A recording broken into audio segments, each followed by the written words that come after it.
वक्त शौकत यूसुफजई साहब पाकिस्तान तहरीक इंसाफ के रहनुमा की, उनसे बात करते हैं। अस्सलाम वालेकुम शौकत यूसुफजई साहब, बहुत बहुत शुक्रिया आपके वक्त के लिए। सबसे पहले तो बड़ी सादा सी बात है, दो महाजी जंग पीटीआई लड़ रही है, एक अदालतों में पाकिस्तान में, दूसरी अमरीकी महाज पर भी एहतजाज हुआ और फिर अमरीकी असिस्टेंट सेक्रेटरी डोनाल्ड लू को आज कांग्रेशनल कमेटी के अंदर भी बुलाया गया है। लेकिन उससे पहले जो तहरीरी स्टेटमेंट सामने आया है उसमें तो कोई ऐसी बात नहीं है कि पाकिस्तान में किसी फर्द या इदारे का कोई रोल था इंतखाबात में धांधली से मुताल्लिक, और यह भी कहा गया है कि यह बड़ा खुशाइंद खबर है कि 50% खवातीन को मुंतखब किया गया है। बिस्मिल्लाहिर्रहमानिर्रहीम। देखिए, हम वैसे तो हमारी मर्जी ना हो तो हम अमेरिका को क्या क्या कहते हैं, और यानी अपनी मर्जी के मुताबिक अब चलने वाले लोग हैं। हमें अमेरिका की कहने की क्या जरूरत है। हम पाकिस्तान के जो करोड़ों आवाम ने देखा कि उनके साथ क्या हुआ और पीटीआई के मैंडेट के साथ क्या हुआ। अमेरिका तो कितने किलोमीटर दूर बैठा हुआ है, वो अगर कोई बात करेगा तो वो सही होगी और अगर हम कहेंगे तो वो सही नहीं होगी। हमें अपने ऊपर एतमाद करना चाहिए पाकिस्तानियों। नहीं, लेकिन शौकत यूसुफ साहब, आपको भी तो अपने से ज्यादा अमेरिका पे एतमाद है ना कि अमेरिका से मदद की अपील की जा रही है। आईएमएफ के दफ्तर के बाहर एहतजाज होता है, ये कहा जाता है कि आईएमएफ पाकिस्तान को बेल आउट पैकेज ग्रांट ना करे क्योंकि मुल्क में मैंडेट दी हुई हुकूमत नहीं है। लेकिन डोनाल्ड लू की तरफ से जो तहरीरी स्टेटमेंट आया उसमें जमहूरी उसूलों के मुताबिक पाकिस्तान के इकोनॉमिक डोमेन में भी साथ चलने का इंडिया दिया गया अमेरिका की तरफ से। देखिए, मेरी बात सुने, जहां तक आईएमएफ की बात है, कर्ज लेने की बात है, तो मेरे भाई वो कर्जा अगर शहबाज शरीफ ले रहा है तो वो उसका बोझ तो मैंने और आपने उठाना है ना। तो जब मैंने और आपने बोझ उठाना है तो क्या मैं अपनी बात ना करूं कि भाई आप जो कर्जा दे रहे हैं उसकी मॉनिटरिंग तो कर लेना कि वो कर्जा कहाँ जा रहा है, कहाँ लग रहा है। हमारे तो चीखें मारी जा रही है ना कि खैबर पख्तूनख्वा में जो है ना 700 अरब का कर्जा खैबर पख्तूनख्वा के ऊपर चढ़ गया। तो भाई 700 अरब का कर्जा है, लेकिन 1550 अरब तो हमारे भी। मैं आपसे जानना चाह रहा हूँ सर कि क्या अमेरिका ने पाकिस्तान तहरीक इंसाफ के बयानियों को मुस्तरद कर दिया है? If I look at this statement by Donald लू। नहीं, देखिए मेरी बात सुना, देखिए अमेरिका के अपने मफादात होते हैं, आपको पता होता है कि वो जहां जहां उनके मफादात होते हैं उस मफादात के मुताबिक वो काम करते हैं। हमें उससे कोई सरोकार नहीं, वो हमारे मौकफ को माने, तस्लीम करे न करे, इससे क्या फर्क क्या पड़ता है। पाकिस्तानी अवाम ने हमें वोट दिया है, हम उनके मशहूर हैं, वोट हमें पड़ा है। इनका बयानिया मुस्तरद हुआ है पीडीएम का, ये सबने देखा है। अब जाली मैंडेट लेकर अगर हुकूमत बना ली और ये कंट्रोल किस्म का मीडिया को कंट्रोल करने की कोशिश हो रही है, कंट्रोल किस्म के मैसेजेस देने की कोशिश हो रही है। देखिए, इस वक्त आवाम में इतना शऊर आ गया है, सोशल मीडिया है, सब के सब सोशल मीडिया, उस पर क्या आप देख रहे हैं, सारे आवाम कह रही है कि मैंडेट चोरी हुआ है। अब मुझे अमेरिका कहे या ना कहे उससे मुझे कोई फर्क नहीं पड़ता है, लेकिन मैं ये देखो, हम अगर बात करते हैं यूएनओ की बात करते हैं, लेकिन आज आप ये कह रहे हैं कि फर्क नहीं पड़ता, लेकिन बहुत पैसे खर्च किए हैं ना पाकिस्तान तहरीक इंसाफ ने, लॉबिंग फर्म्स को पैसे दिए हैं, रिपब्लिकन सेनेटर्स को इकट्ठा किया गया, कांग्रेसमैन के साथ जो है वो कॉन्फ्रेंसेस रखी गई, समिट्स रखी गई, तो ये एक मैस मोबिलाइजेशन थी जो पीटीआई की तरफ से की गई। अगर आज आप ये कह दें कि फर्क नहीं पड़ता तो ये अलग बात है। देखें, जब 2013 के इलेक्शन हुए ना, जो 2013 के इलेक्शन में सबने देखा कि धांधली हुई थी, और उसके बाद जब वो हल्के खुले, जब कमीशन बना तो उसमें क्या निकला, वो कहते हैं जी धांधली का तो मुलज़म धांधली का तो नहीं है, लेकिन बेकायदगियां हुई है।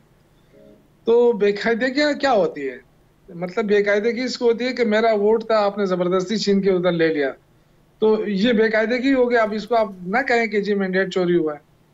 तो देखिए, मैं अर्ज करता हूँ, मैं अमेरिका की बात अपनी जगह पे, मैं सिर्फ चूंकि पाकिस्तानी आवाम को हम जवाबदेह हैं और हम समझते हैं कि हमारा मैंडेट चोरी हुआ है, और अब अगर चोरी नहीं हुआ है तो इलेक्शन कमीशन क्यों, मतलब ये कि अभी तक जुडिशल कमीशन बन जाना चाहिए ना। जब इमरान खान ने डिमांड किया है और पार्टी डिमांड कर रही, तो जुडिशल कमीशन में क्या है, बना ले, दूध का दूध पानी का पानी। अमेरिका अपनी जगह पे, क्या हम अमेरिका से कम वो है, हमारी की कोई अहमियत नहीं है। ये बात आपकी दुरुस्त है, पहले अमेरिका से इस्तफसार किया गया, मगर आज सुप्रीम कोर्ट में बानी पीटीआई ने जुडिशल कमीशन बनाने की इस्तदा भी कर दी है, एक पिटीशन गई है। तो what are you looking at, क्या सुप्रीम कोर्ट ऑफ पाकिस्तान इसमें इंटरवीन करेगी, कोई जुडिशल कमीशन बनता हुआ देख रहे हैं? क्योंकि मैं इसलिए पूछ रहा हूं कि आप तो पार्लियामान के फ्लोर पर मौजूद हैं, आपको नहीं लगता कि पार्लियामान के फ्लोर पर rather than going to the court, parliament के फ्लोर पर यह मुकदमा आसानी से लड़ा जा सकता है? देखिए, पार्लियामान का तब होता है जब मुखालिफ जो पार्टी है वो भी तो अपने मैंडेट लेकर आई हो ना। जब मैंडेट आपका चोरी किया तो वो कहाँ आपका मैंडेट तस्लीम कर रहे हैं? वो तो जाहिर है वो हम अपने मैंडेट नहीं, की लेकिन बात कर रहे हैं, 2013 के वो बाद भी अपने एक धांधली कमीशन तो बनाया गया था सर, और उसके बाद भी धांधली कमीशन उसको परसू नहीं किया गया पार्लियामान के फोरम पर। अगर पार्लियामान को बेतौकीर करेंगे, इज्जत नहीं देंगे, तो फिर तो इसी तरह दर दर पे ठोकरें खानी पड़ेंगी। तो मैं तो ये कह रहा हूं कि पार्लियामेंट्री डेमोक्रेसी में तो बेहतर ये होता है कि पार्लियामान को मजबूत किया जाए। देखिए, जमहूरियत जाली मैंडेट से कभी जमहूरियत मजबूत नहीं होती है, ये जहन में रख लें। जमहूरियत जो है, चाहे आपको एक साल में 3 दफा इलेक्शन कराने पड़े, करने चाहिए, लेकिन फेयर एंड फ्री। जब इलेक्शन फेयर एंड फ्री नहीं होंगे तो ये जहन में रख लें कि जमहूरियत जमहूरियत ये सिर्फ ढकोसला बातें हैं, ये इससे कभी जमहूरियत मजबूत नहीं होगी। ये सिर्फ जमहूरियत के नाम पे ये जो कुछ कर रहे हैं, अल्लाह माफ करे, पीडीएम वाले हमेशा पीपल्स पार्टी को देखें, मुस्लिम लीग को देखें, यही लोग थे जो डेमोक्रेसी डेमोक्रेसी खेलते रहे, फिर एक दूसरे पे इल्जाम तराशी करते रहे, वो चोर, वो कहते हैं वो चोर, और आखिर में जाके सारे मिल गए, बैठ गए इक्तदार के लिए। उनको पता चल गया कि पीटीआई से हम इक्तदार अकेला अकेला नहीं कर सकते, तो सारे मिल गए। तो मैं कहने का मकसद कि इनका तो देखें, इनका खाना पीना, इनका सब कुछ एक ही है। अवाम बेचारों का कोई फिक्र नहीं है। अवाम, आप देखें, आप एक आटा की बोरी तकसीम कर रहे हैं पंजाब में, उसमें भी नवाज शरीफ की तस्वीर लगा के। अच्छा देखिए शौकत यूसुफ सही साहब, आप क्योंकि लीगल फ्रेटर्निटी से नहीं पीटीआई की, आपका पॉलिटिकल बैकग्राउंड है, सीजन पॉलिटिशियन है, पीटीआई को रिप्रेजेंट करते हैं, साबिक सूबाई वजीर हैं। बड़ा सादा सा सवाल है सर, अभी जो हुआ है, पीटीआई अगर कट टू साइज हो रही है और हल्के भी खुल रहे हैं, तो देखा ये जा रहा है कि नून लीग जहां से हारी हुई है वहां से जीत रही है, हुकूमत अचीव कर रही है, गेन कर रही है बाय एवरी पासिंग डे। तो best minimum agenda, best possible agenda PTI का at this point in time क्या हो सकता है? क्योंकि दिन ब दिन तो पीटीआई की स्पेस मजीद सुकड़ती हुई नजर आ रही है। देखें, ये तो हमें पहले से पता था कि ये हमारे साथ क्या करने वाले हैं। जाहिर ये इनको सूट नहीं करता है कि तहरीक इंसाफ हुकूमत में आए, कि हम ये जिसकी गुलामी करना चाहते हैं उनकी गुलामी हम नहीं कर सकते, और हम पाकिस्तान को खुद मुख्तार देखना चाहते हैं। पाकिस्तान वो मुल्क है कि वो अगर रशिया से भी अपना सस्ता कुछ ले सकता है तो उसको लेना चाहिए, ईरान से भी लेना चाहिए, हर जगह से। हमें जो है ना, कोई हमें बाउंड न करे। या तो देखे ना, अमेरिका या तो हमारे ऊपर डॉलरों की बारिश कर दे पाकिस्तान के ऊपर, या हमारा सारा कर्जा माफ कर दे, तो फिर तो बात बनती है कि चलो किसी की बात मान ले।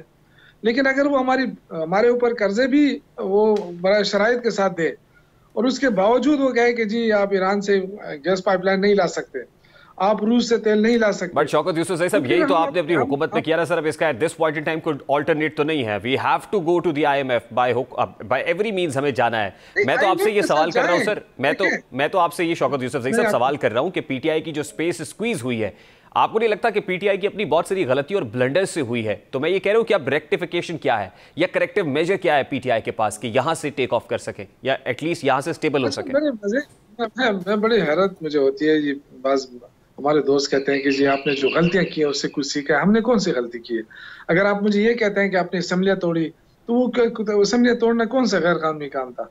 हमें इख्तियार था ना असम्बली तोड़ने का, हमें ये इख्तियार था कि 90 दिन में इलेक्शन कराने का, तो हम तो कानून आइन के मुताबिक चले हैं। यही तो आपका आइन कहता है कि जब असम्बलियां ना चले तो तोड़ दी जा सकती हैं, नए इंतखाबात की तरफ जा सकते हैं। हमने कोई गैर कानूनी कब्जा तो नहीं किया ना। हमने किस पे कब्जा किया, किस पे हो किया? हम तो आवाम के पास जा रहे थे। यही आपकी डेमोक्रेसी कहती है, यह आपका आइन कहता है। तो हम आवाम के पास जा रहे थे, उन्होंने ब्रेक लगा दिया। 1.5 साल शहबाज शरीफ को मुसल्लत किया, पीडीएम की हुकूमत मुसल्लत हुई, मिसकैलकुलेशन हुई ना सर, मिसकैलकुलेशन हुई पीटीआई से, अब भी हो रही है। मतलब किस पार्टी से इत्तेहाद करना है, कहां से मखसूस नशिस्तें मिलेंगी, बहुत सारी जगहों पर अभी ब्लंडर्स हो रहे हैं, मिसकैलकुलेशन हो रही है। मैं तो आपसे ये जान रहा हूं कि कैसे रेक्टिफिकेशन क्या पॉसिबल है? कोर कमेटी इजलास में अब क्या कंसेंसस हुआ है, क्या करेंगे अब? देखें, इस बात से मैं इत्तेफाक करता हूँ, हमसे गलतियां हुई है इस हवाले से, लेकिन हमारे पास ऑप्शन क्या था? लीडर हमारा जेल में है इस वक्त। जो मेन लीडरशिप थी वो सारे आपको पता है कि अंडरग्राउंड थी। अब आहिस्ता आहिस्ता आए, उनके खिलाफ भी अभी कैसे अली अमीन गंडापुर वज़ीर आला बन गया, उनके खिलाफ वारंट गिरफ्तारी जारी करने का वो हुआ। तो ये हमें पता है कि ये हमें बर्दाश्त नहीं कर रहे हैं, लेकिन अवाम हमारे साथ है, हमें कोई खौफ नहीं है। ये अगर दोबारा इलेक्शन कराना चाहते हैं हम दोबारा भी तैयार हैं, कोई खौफ नहीं है। अल्हम्दुलिल्लाह अवाम ने मैंडेट दिया है। बयानिया जो पीडीएम का था वो मुस्तरद हुआ है, इसलिए कि ये आए थे कि जी हम महंगाई कम करेंगे, बस क्विकली मुझे बता दें कि एंटी एस्टैब्लिशमेंट नैरेटिव लेकर ही चलेंगे। मज़ाहमती बयानिए के साथ ही पीटीआई ने फैसला कर लिया है कि यही नैरेटिव है जिसको आगे कंटिन्यू करना है। देखिए, ये हमारे नैरेटिव में क्या है, हमने क्या है, मतलब एस्टेब्लिशमेंट की तरफ जो जिस तरफ आपका इशारा है। देखिए, ज्यादातर लोग ये समझते हैं कि हम फौज के खिलाफ, हम हरगिज फौज के खिलाफ नहीं।